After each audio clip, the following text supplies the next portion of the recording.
So we're talking about all this month, we're talking about reports, we're talking about all these things, but in fact, there are events happening this month as well, correct? Yes, we're so excited. We have, as we talked about the report, we also will be doing a press release, a press conference, and then on the September 17th, we'll be doing a town hall that is reflective of what's in this report, but the stakeholders that have been a part of helping us to take this deeper dive. So, it's important to reflect that, like, even Kim's presence, on this show and being here with me and being a part of the work. She and Sarah Goodkind are the co-conveners of this juvenile justice work group. But we have Commander Lando from the city of Pittsburgh.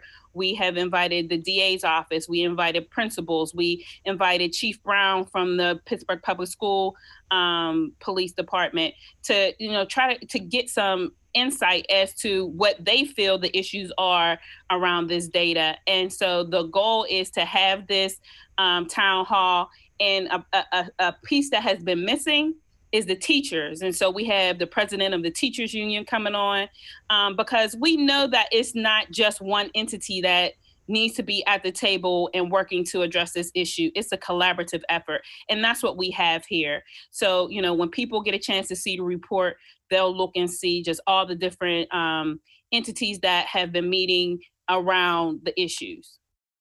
And when she talks about this collaborative effort, I mean, it actually makes me smile, because when you think about, your department, and you feel like, and you think about police, I'll be real candid.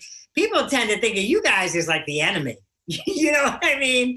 And so it sounds very encouraging that you're all working together with our young girls in particular as the focus.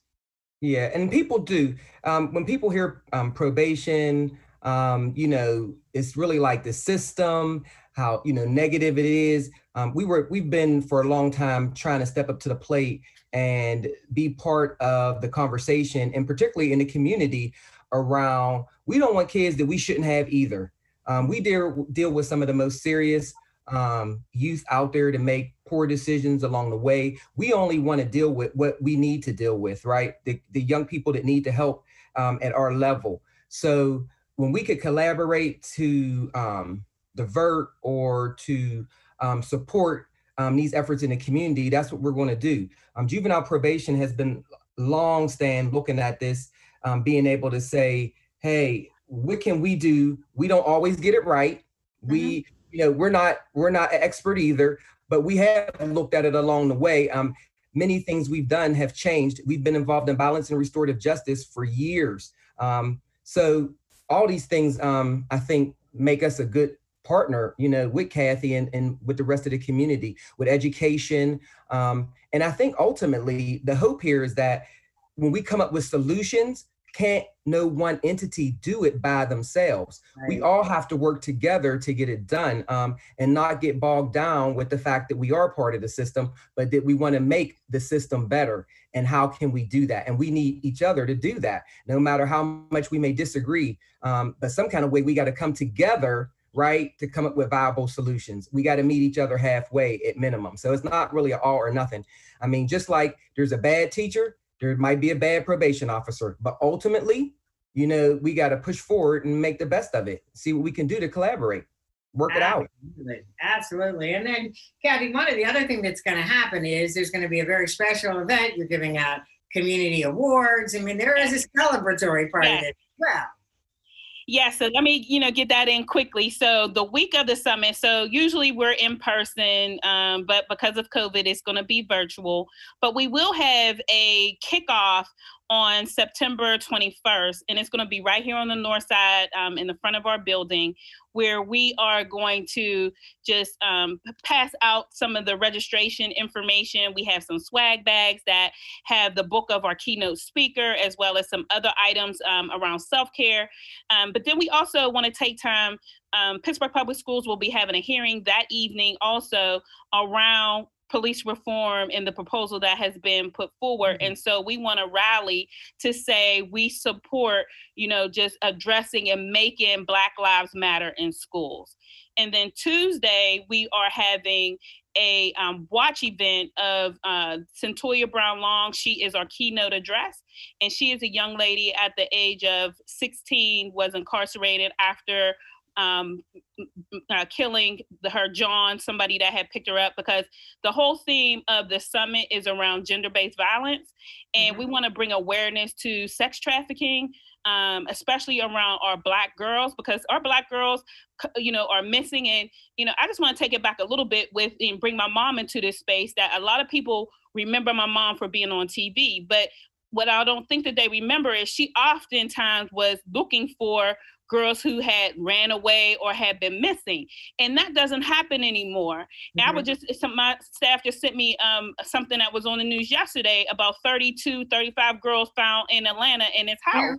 Right. Exactly. So it's happening. It's happening in Homewood. It's happening on the Hill. It's happening, y'all, in our neighborhoods. And we need to bring awareness to that. And that's what we do at the summit. We highlight issues that are impacting our girls and raise awareness and also provide the supports.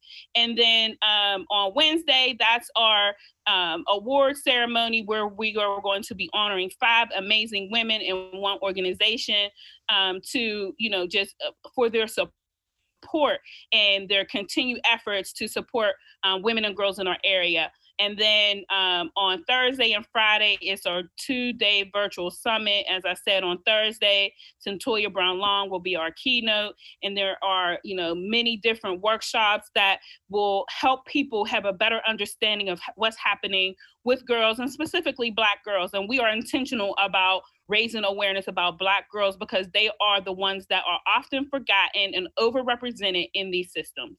Now, folks can go to your website and get information about all of these events. Yes, everything is there. There's a banner about the tutoring. And I also want to add that these sessions are free of charge. I'm so grateful and thankful for all the foundations that have stepped up and supported this effort, understanding the need for academic support. They can find information about that. They can find information about the summit. The report will be there. All our past reports, we've already done like 4 reports. And it's not even just about, doing a report just to be doing it. Like, we use these as guidance to the work that needs to be done. And so there are recommendations in each of our reports, and specifically this one, we're calling all the different system stakeholders to task on the recommendations that are outlined in these reports. Indeed. So give us the website where folks can get more information. So it's www.gwensgirls.org. How simple is that? And I'm so glad you mentioned that situation in Atlanta, because when I heard it the other day, it was one of those, it was like, what? Wait a minute. So yeah, and of course we can't talk about Gwen's Girls without talking about your mother. However, we're out of time, ladies. Thanks so much for joining us. All that information is on the website. We thank you, and I'm looking forward to all of the events. And you're our MC too. I'm your MC, so I'll be there. We'll take a commercial break. I'll be back and wrap all this up in just a minute. Don't go away.